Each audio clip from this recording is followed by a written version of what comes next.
Hi Earth Watchers, and welcome to the top 100 UK game shows of all time with me, Ben.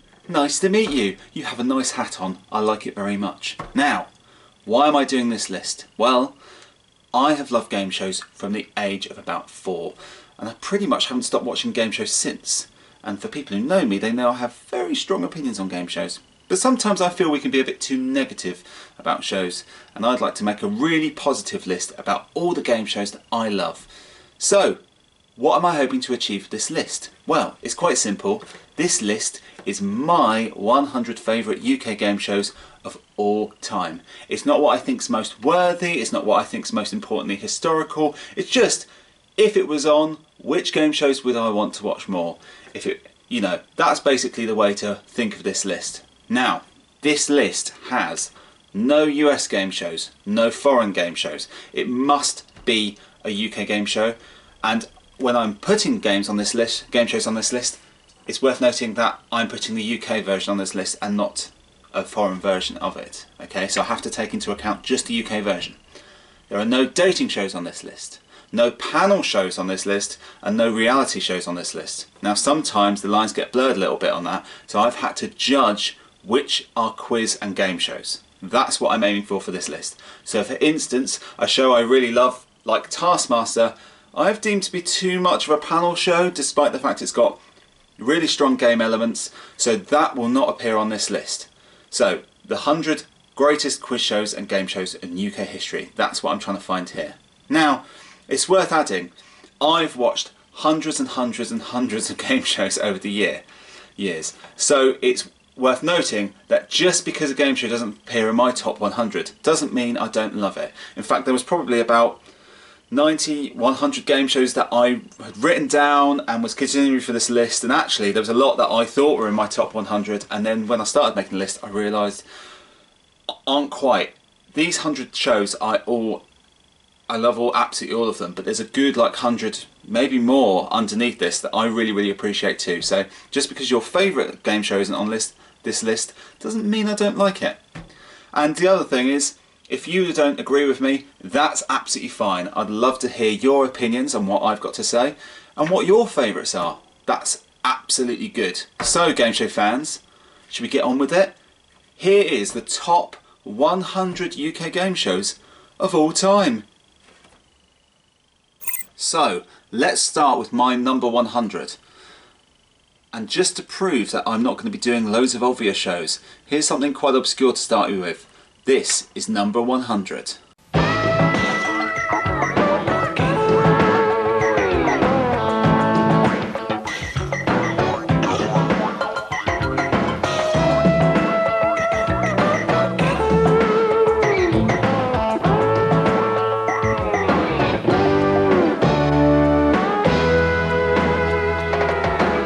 So my number 100 is Gogetters, a kids game show from the 90s which used to get quite good celebrities to appear on it.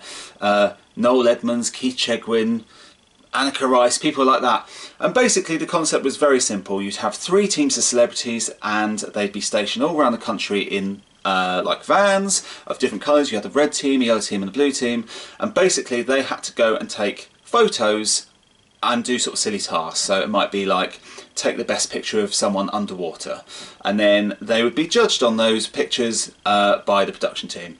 It's a really simple idea, but it's really interesting how people's minds work, and basically them knowing it's a competition, trying to outdo each other, makes for some really sort of entertaining and interesting TV. And also there's quite a lot of reality aspects in this that sort of were probably way ahead of their time. It's just a simple idea, it's a funny idea, and it's a sort of idea that's been used in a lot of shows pretty much in exactly the same form. I'm sure Noel's House Party did something like this at one point, but I really think it's entertaining. I think it's a really good kids show, but I can enjoy it beyond that. So that's my number 100, Go-Getters. Roy Castle, that'll be under T for trumpet. There. Over at 10:09. Hi, is that Roy? Roy, it's Simon Parkin. Ah, hey, how you doing? Very well, thank you. How are you? Very well, thanks. Good. Just a quickie. Myself, Keith Chegwin and Jenny Powell are doing a programme called Gogetters. One of our challenges today is to play a famous musician's instrument, and Roy, you and your trumpet leapt into our heads.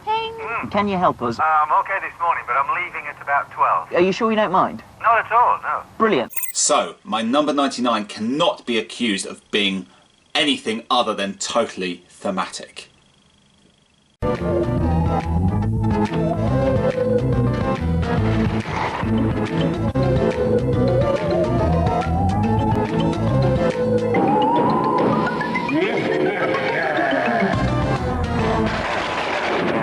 So, my number 99 of all time is Terror Towers. It goes in on the horror theme with total aplomb.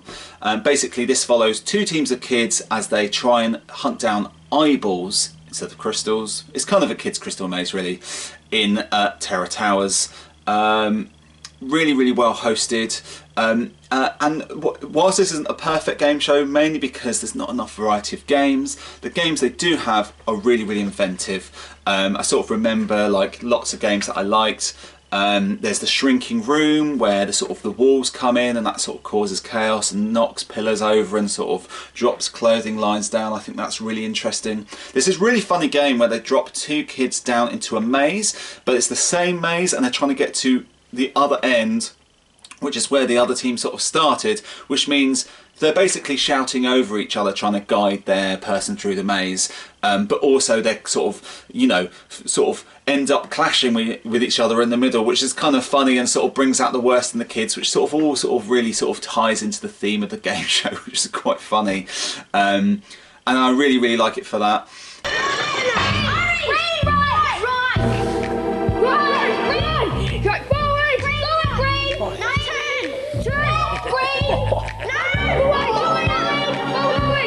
Do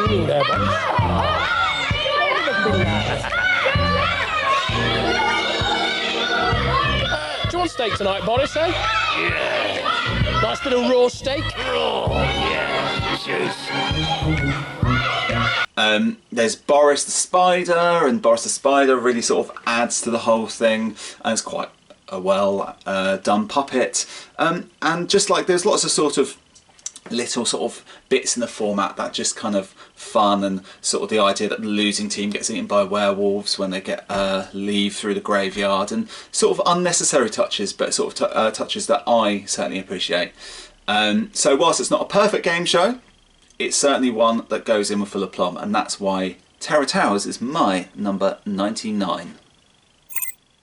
Number 98 is the first national lottery game show on my list. What will it be? Ooh, well, I'll tell you, it's this one. Series of In It to Win It 2012 tonight with a lotto rollover. Viewers with Sky Digital and Freeview can play along at home by pressing the red button now. Here's your host, it's Dale Winton.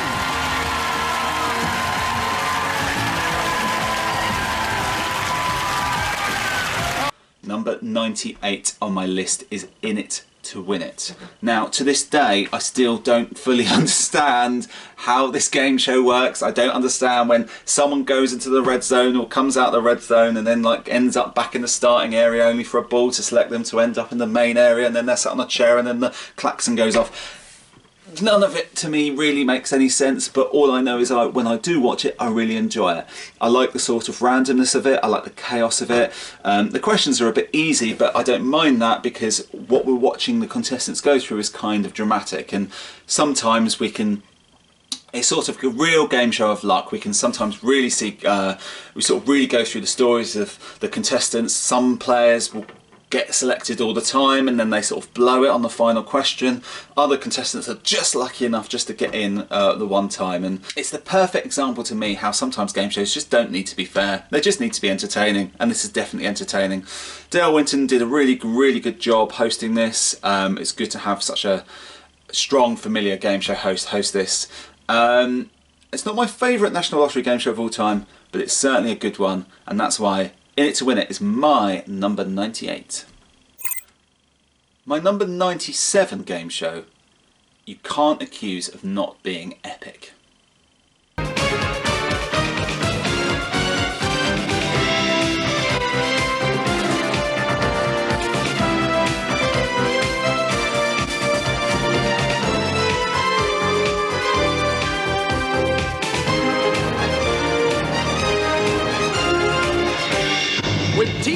biggest cash prize. It's the $64,000 question. And here's the master of the quiz, Bob Monkhouse.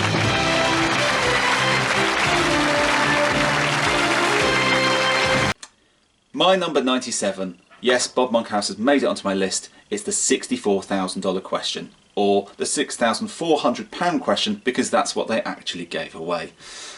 This game show, in reality, is quite dull. There's not a lot going on. They just answer questions. But it's the sort of set pieces they use to sort of make these moments seem epic. And the isolation chamber they use for this show is just one of the most totally ridiculous things I've ever seen on TV. Bring it out.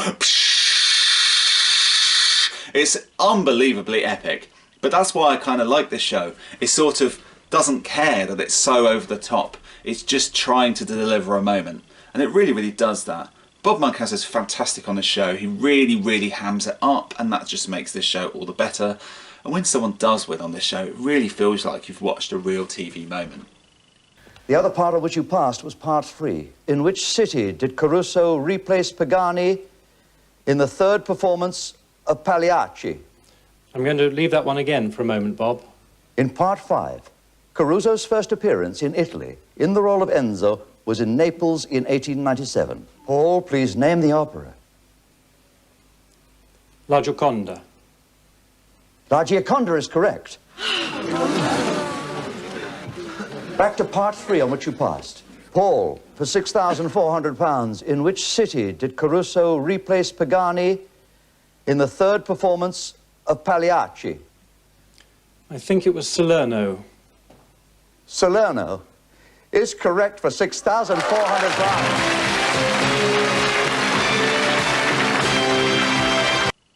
This was sort of a Millionaire before Millionaire was Millionaire. It's just a wonderful show with a wonderful host, and that's why the $64,000 question, or the £6,400 question, is my number 97. Now, we're coming right back up to date with number 96, which is a game show very recent that I love. Check this out.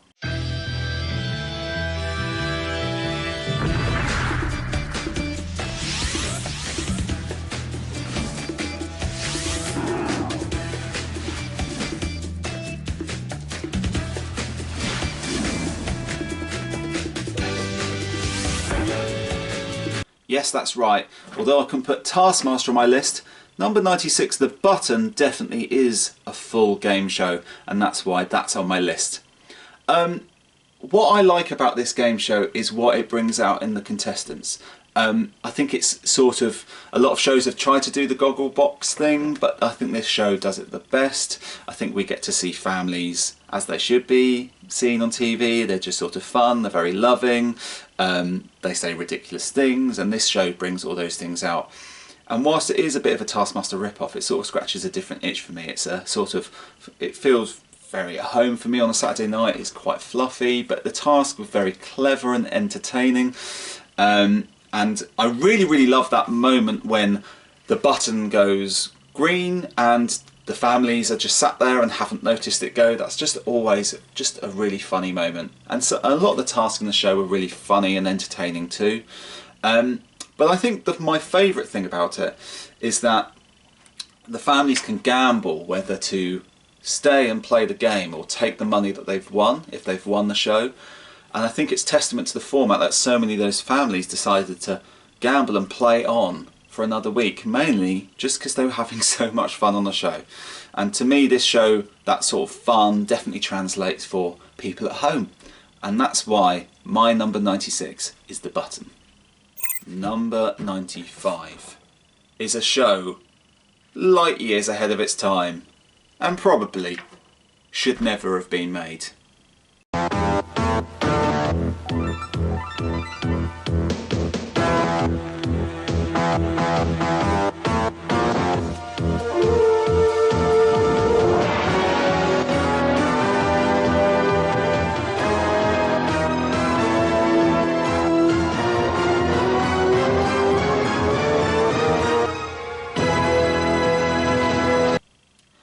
My number 95, God bless it, is Cyberzone. Now Cyberzone used that really janky virtual reality technology that I remember when I was a gamer back in the 90s, and it doesn't really work, but I can appreciate what it was trying to do so much that I feel like if it was on again I would watch it. Craig Charles, bless him, just goes all in on this format, and it's so much better that he does. Here we stand, centre stage in the world of virtual dreams and real challenge. Virtual reality holds court here, where only appearance has meaning, where only conflict has relevance. Here, a computer system makes the rules, and people become data-driven cyborgs, and an artificial imagination gives substance to its own malicious dreams. Let's jack into that computer. Thesp, get online. The data world here's your zone warden, and the Cyberzone awaits its human visitors. It will not be so easy for them to enter my world as it is for me to appear in such elegant guise. Well, thanks for the tips on sartorial taste, Thesp. Although the game moved at literally about 3 frames a second, and the games were so simple, because it was such a leap forward in what it was trying to do, it was sort of entertaining to watch anyway.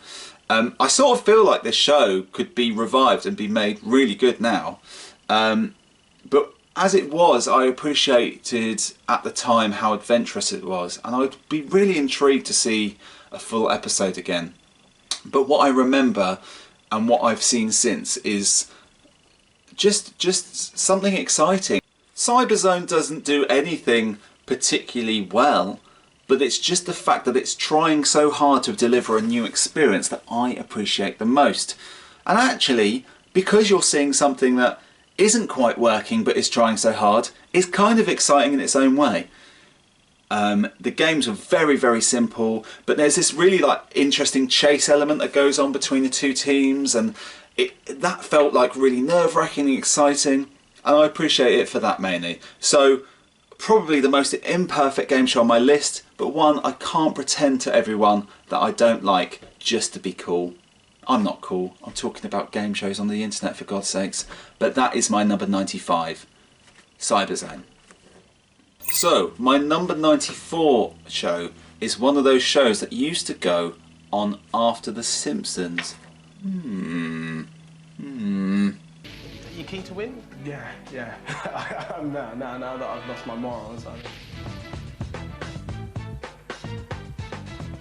So, number 94 is Beg, Borrow and Steal. Now, I know a lot of you won't remember this, but this was a game show very ably hosted by Jamie Theakston. And basically, the idea is very simple. Here's a few quiz questions. Do you know the answers? If you don't know the answers, you can trade with other people. But the sort of clever bit of this format is just because you're trading answers with each other doesn't mean they have to tell the truth. And actually, it's what sort of makes this game show work so well is that it's not that easy to necessarily come up with answers that are fake, that are believable to people who don't know the answer themselves. So it's kind of, you've got this interesting dynamic where they're sort of lying to each other's faces, but then when they go into the question chamber with Jamie, they can be honest about their gameplay, and both those moments are very, very interesting and fun.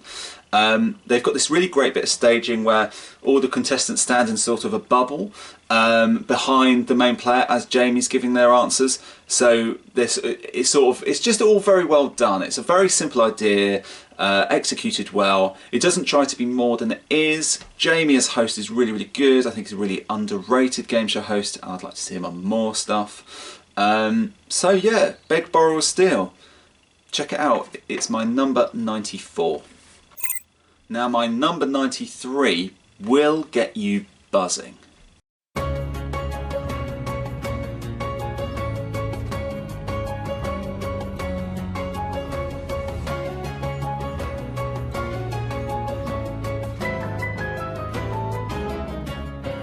So, number 93 on my list is Hive Minds. Why do I like this game show so much? I just think the idea of the word search at the centre of this show, which just hasn't been done so well on other shows, just really, really works here. And I think that's what makes this show, sort of drives this show to be a good game show. It's just, it doesn't need the really hard questions. It doesn't need like a good host. It's just a good idea and it works well. And the sort of looking around the hexagons, just a bit like this bad boy here, it just sort of makes sense, and it's just fun to watch. Actually, I'm not that bothered about the sort of only connect sort of difficulty of this show. I think if it was an easier show on BBC One in daytime, it would work just as well. But I found myself sort of binging this, and I'm not the sort of person who binge watches a lot of game shows. I'm not the sort of person who's going to sit and watch hundreds of pointlesses or hundreds of chases on repeat. But I did find myself wanting to catch up with Hive Minds, and I just think I found the main game kind of compelling, and all the different rounds sort of made sense, and sort of offered something different and new to the table. And I just thought the puzzle of trying to work it out was fun for me at home. I think actually its weakness is that it's trying to be only connect so hard, and I think it may have been better off trying to just be Hive Minds. But what is there I really enjoy, and that's why Hive Minds is my number 93. My number 92 game show just loves to catch contestants out. I'm Rick Edwards, and this is Impossible.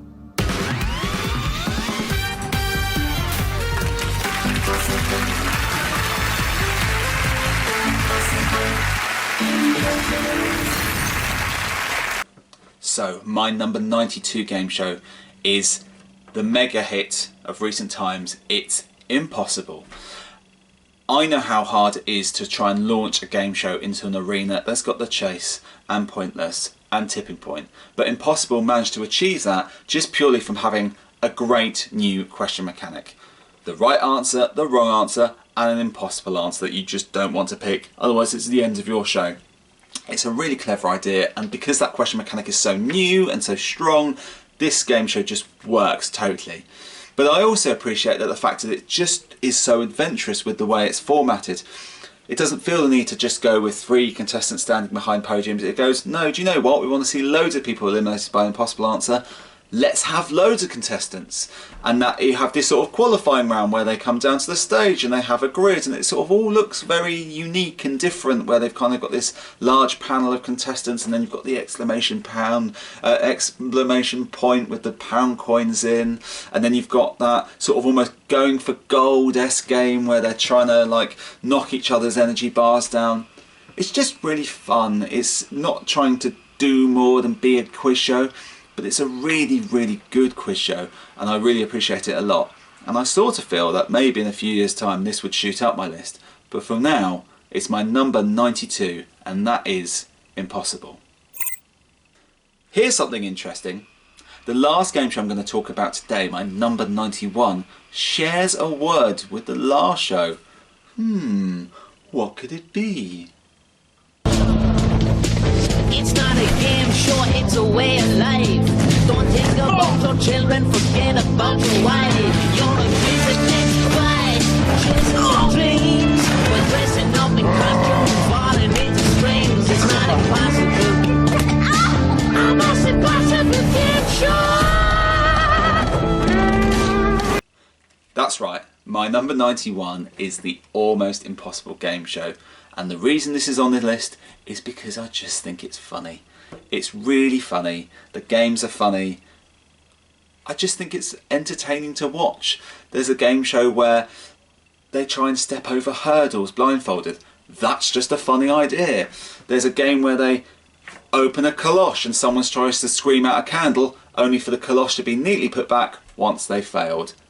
That's just hilarious to me. I just think all the games are really, really well designed, and are basically designed to make the contestants look like idiots, which it does so well. I love the way this game show looks. I love the rubber bandits. They do a great job commentating on the show, making it funny, really making it flavourful, and sort of just making it feel different from other physical game shows.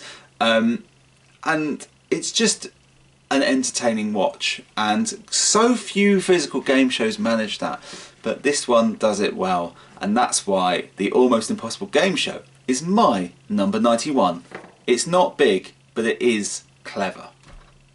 So that's it for today. That's my number 100 to number 91, but I still think there's 90 shows better.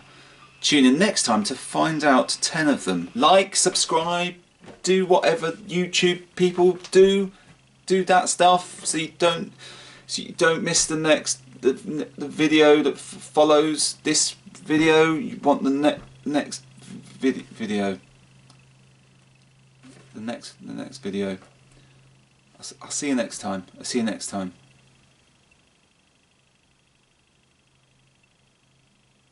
Still here. Still here.